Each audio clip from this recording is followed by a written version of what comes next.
All right, so we've saved the best for last. Chapter 11, Art and Ethics.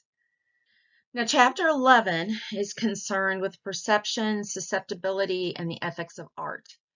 This is really a rather complicated subject, and we're going to try to hit on all of the aspects of it, but just briefly.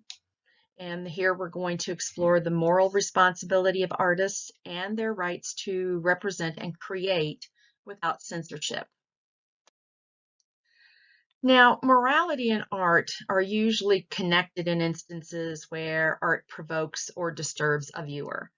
Remember, we've said that our personal beliefs affect how we view art. Now, what happens when our view of art doesn't jive with the artist's view of his art? We do need to be careful to remember, though, that what we find controversial may not have been controversial when the art was created. And because art is subjective, it is subject to ethical judgment.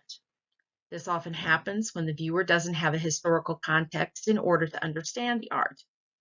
But just because one doesn't have an understanding of an artwork doesn't mean that they can't understand that styles of art change over time. Now, those with political or religious power often have major concerns with ethics. This isn't usually the first consideration artists have when creating art. They want the platform where they can create and deliver messages through their art, regardless of what the message is. So where does the freedom to express oneself and the societal norms meet? The artist's purpose is to express regardless of how the expression may be interpreted. This doesn't mean, however, that there isn't a responsibility between the artist and society in their actions. Themes of sexuality, politics, or spirituality usually invoke ethereal dilemmas. In 1917, Marcel Duchamp pushed the limits of what is art. His Fountain was censored and rejected by the artistic elite. Art has the power to shock, and it will continue to shock unsuspecting viewers. There are ethical considerations in making and using art. We have appropriation, the use of materials, digital manipulation, and our views as observer. So artists throughout time have used the works of other artists for inspiration. Artists borrow compositional devices, adopt stylistic elements, and assume narratives. In each of these cases, the artist incorporates these pieces of others' work into their own distinctive work. Now, appropriation is when an artist takes another's work and uses them with little or no change. In writing, we call this plagiarism. The 20th century to today, appropriation is considered okay if the object or image is recontextualized in some way. Now, your text highlights an artist named Sherry Levine, and I encourage you to read through that. So a parody is also a type of appropriation. In this case, an artist takes an artwork and then changes it up to make fun of something. The Last Supper is an artwork that has been parodied over and over and over again. Now, some observers might feel that recreating the Last Supper in these ways is sacrilegious, which is a violation of something sacred. And here are a few other parodies of famous artworks.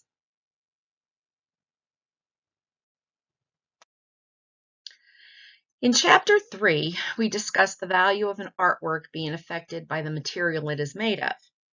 And there are some materials that used to be used for artworks that are now prohibited either by cost or by the material coming from an endangered species, like ivory or eagle feathers. Your text refers to an artist named Damien Hirst, who used live butterflies in his artwork installation. During the period the installation was assembled, most of those butterflies died. And people were outraged, some people were outraged to learn that a living being was being watched as it lived and died for our entertainment. Now, Hirst also created the controversial Formaldehyde series, where he would encase dead animals, and in this case a tiger shark, in vats of formaldehyde. Heidi Hattery is another artist who uses questionable materials. This mask is made of pieces of pig skin sewn together. She also creates images of dead people out of their ashes. The last piece here is created from stolen roadside memorial crosses, and it is suspended from the ceiling of a bathroom. So acquiring the materials for this sculpture also required theft. Manipulating photographs have been done for decades. It can be useful, but photojournalists have a very specific code of ethics that specifically states you cannot manipulate an image to the point that it misrepresents. Photoshop is a wonderful thing when used appropriately. It can erase flaws, give us smooth, satiny skin, and gets rid of zits. Many, or most, pictures we see of celebrities are photoshopped in some way. This leads others to believe that these people are ageless and flawless. Now, some of the notable leaders of the 20th century were very good at erasing people from photographs as they fell out of favor. Adolf Hitler was one of these.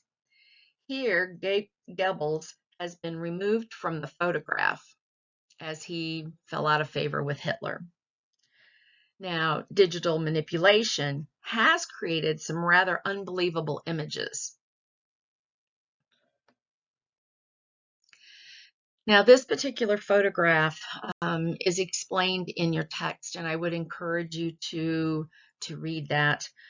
Photojournalists sometimes have the difficult job of photographing events that are heartbreaking, but they are acting as an observer only.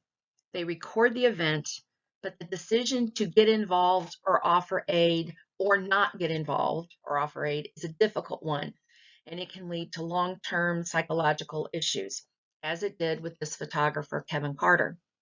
Public criticism, and in this case, it's hardly ever supportive, only adds to that problem. LegalDictionary.com defines censorship as the suppression or prohibition of any parts of a book, film, news, etc., that are considered obscene, politically unacceptable, or a threat to security. Now, book burning is pretty synonymous with Nazi Germany. On May 10, 1933, the Nazis created the biggest bonfire ever out of books that the regime deemed dangerous or un-German. They were seeking to purge the literary material of anything that could contribute to an un-German spirit. Book banning has taken an upturn in recent history, with many classic novels being removed from libraries because they are offensive to certain groups. And these groups don't always understand the context of the storyline from the era that it was created in. Censoring can also reach the art world. Now, during the Counter-Reformation of the mid-1500s, Pope Julius II and the Council of Trent sought out all nude sculpture and paintings. Michelangelo's The Last Judgment was deemed disorderly and unholy, and another artist was commissioned to cover the nude bodies. During these medieval times, nudity was considered pagan, and so the fig leaf campaign began. Plaster fig leaves were added to cover the genitals of sculptures. Some sculptures were even neutered by the complete removal of genitals. Now, censorship is a negative construct because it can keep people ignorant of what is going on in the world. It can change the meaning of communication, and according to the ACLU, it violates the First Amendment. Additionally, it tells others what and how to think rather than allowing people to intelligently gather and disseminate information for themselves. A big problem today. Ethical collectors of art are connected to the art they collect in some way. It could be a historical or cultural reason, or it could be that they like and appreciate a certain style or artist.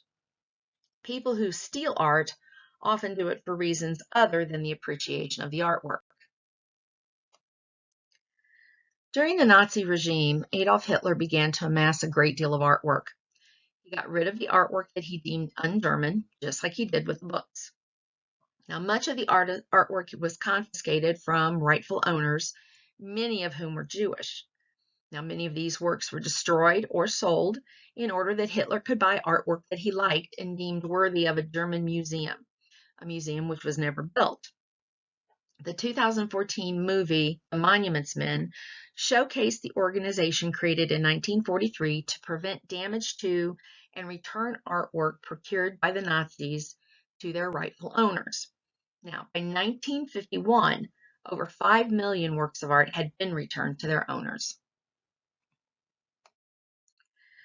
Museums have the job of preserving our past and making it accessible to the future. They have the power to bring communities together at a time when it looks like they are radically divided, kind of like now. And here we can learn from the past and we can prepare for the future. The way an artwork or artifact is displayed gives us insight and context. Displays may enlighten or encourage debates, and these displays help preserve our memories and take those into the future. We can make connections, yet we can also feel uncomfortable at our understandings of some displays. Fred Wilson is an artist who was asked to create displays for the Maryland Historical Society. One of those displays, called Metalwork 1793 to 1880, caused quite a stir. How do you think the context of the metal pieces on display would have changed if slave shackles weren't placed in the same display with the metal working of society's upper class? How do you think the context would have changed? Now, we're not going to go heavy into the law here. You may decide, however, that you would like to delve into this more for your final assignment. It is a very interesting topic, especially as it pertains to the arts. There have been countless lawsuits derived from the argument of who owns a specific product, object, or artifact. Since the art world is built on artists borrowing ideas, styles, mediums, and subject matter, it's often difficult to tell what belongs to whom. And this brings us full circle to the ethics of appropriation. Property rights are defined as the theoretical and legal ownership of resources and how they can be used. One website says that there are 5 property rights: the right of possession, the right of control, the right of exclusion, the right to derive income, and the right of disposition. This all boils down to who owns what and who controls it. Copyrights occur when someone creates an original piece and then that work is fixed when you make the artwork permanent. Keep in mind that the key word here is original.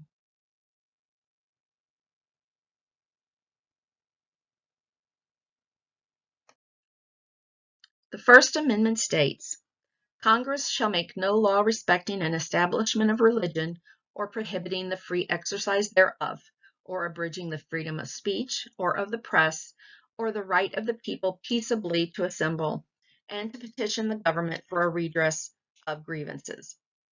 Now, the First Amendment only protects against the government restriction of artistic expression. However, the First Amendment does not necessarily protect obscenity. So art that exhibits material of a vulgar pornographic nature might not be protected by the First Amendment.